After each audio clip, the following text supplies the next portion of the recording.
கிறிஸ்கல்ஸ் algorithm. இது minimum spanning trees கீழே வரும். இது வெயிட்டட் அன்டைரக்டட் கிராஃப்ல இம்ப்ளிமெண்ட் பண்ணலாம். இதோட மெயின் அப்ஜெக்டிவ் எல்லா வேர்டஸஸையுமே கனெக்ட் பண்ணும்போது அந்த வெட்ஜஸோட வெயிட் வந்து ஆட் பண்ணணும்னா நமக்கு மினிமம் லென்த் வந்து ஃபார்ம் ஆகணும். Then algorithm implementation. First step, எல்லா வேர்டஸஸுக்குமே மேக் செட் வந்து ஃபார்ம் பண்ணணும். Next step, according to the given weight அதை எல்லா எட்ஜஸையுமே அசெண்டிங் ஆர்டரில் ஷார்ட் பண்ணும். தேர்ட் ஸ்டெப், யூனியன் செட் பண்ணும். ஃபார் எக்ஸாம்பிள், இப்போ ரெண்டு வேர்டஸ் எடுத்தோம்னா அதை யூனியன் பண்ணுறதுக்கு அதோட ரெப்ரசன்டேட்டிவை வந்து செக் பண்ணணும். இப்போ ரெப்ரசன்டேட்டிவ் வந்து ரெண்டு வேர்டஸஸ்க்குமே டிஃப்ரெண்ட்டாக இருந்துச்சு அப்படின்னா அதை யூனியன் செட் பண்ணலாம். அப்படி இல்லை, அந்த ரெப்ரசன்டேட்டிவ்ஸ் வந்து சேமாக இருந்துச்சு ரெண்டு வேர்டஸஸ்க்குமே அப்படி பார்த்தோம் அப்படின்னா அது வந்து சைக்கிள் ஃபார்ம் ஆகும். அதாவது அந்த எட்ஜ் வந்து அந்த கிராஃபில் சைக்கிள் ஃபார்ம் ஆகும். ஸோ அதை வந்து நெக்லெக்ட் பண்ணிக்கலாம்.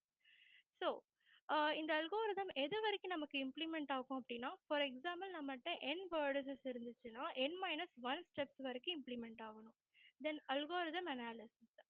மேக் செட் பண்ணுறதுக்கு எடுத்துக்கிற time complexity order of n. Next, edges எல்லாமே அசெண்டிங் ஆர்டரில் ஷார்ட் பண்ணுறதுக்கு எடுத்துக்கிற time complexity order of n log n. Next, remaining இருக்கிற எல்லா ஸ்டெப்ஸ்க்குமே order of n time complexity. So இதுக்கு இருக்கிற டோட்டல் டைம் காம்ப்ளெக்சிட்டி என்ன அப்படின்னா order of n log n. Weight வச்சு எல்லா எட்ஜஸையும் ஸ்டார்ட் பண்ணிடுவோம். இருக்கலே லோயஸ்ட் வெயிட் சிஜிக்கு இருக்கும்.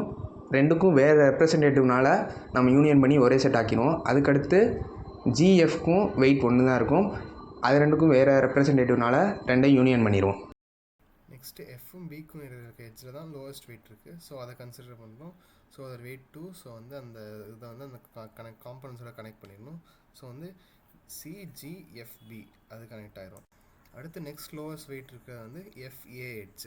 ஸோ அந்த எட்ஜை வந்து நம்ம இந்த காம்பனண்ட்டை கனெக்ட் பண்ணிட்டோன்னா சிஜிஎஃப்பிஏ அதெல்லாம் சேர்ந்து ஒரு காம்பனண்ட் ஆகிரும்.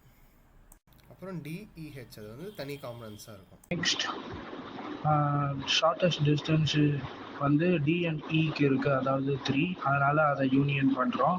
அடுத்து இயோட நெய்பர் வந்து ஹச்சு. அதுவும் இல்லாமல் ஹச்சு வந்து தான் ஷார்ட்டஸ்ட் டிஸ்டன்ஸ் இருக்கிறனால இ அண்ட் ஹச்சை வந்து யூனியன் பண்ணுறோம். நெக்ஸ்ட் பார்த்தோன்னா டியும் ஹச் தான் அசெண்டிங் ஆர்டரில் ஸ்மாலாக இருக்கும். அதை கனெக்ட் பண்ணும்போது சைக்கிள் ஃபார்ம் ஆகும். ஸோ அதை நம்ம வந்து டிஸ்கார்ட் பண்ணிடுவோம். நெக்ஸ்ட் பார்த்தோம்னா 5 தான் அசெண்டிங் ஆர்டரில் வந்து ஸ்மாலாக இருக்கும். ஸோ அது பார்த்தோன்னா ஜியும் டியும் நம்ம கனெக்ட் பண்ணுவோம். ஸோ அது எட்ஜ் வந்து கன்சிடர் பண்ணி எல்லாமே ஷார்ட் ஆயிரும். ABCDEFGH அந்த செட்டில் வந்து அது ஃபுல்லாக ஷார்ட் ஆயிரும். நெக்ஸ்ட் பார்த்தோன்னா டோட்டல் மினிமம் லென்த்து நம்ம பண்ணதில் வந்து எல்லாமே நம்ம ஆட் பண்ணோன்னா லென்த் வரும். அது 19 வரும். அதுக்கப்புறம் ஏதோ டைம் காம்ப்ளெக்சிட்டி வந்து n log n. தேங்க்யூ.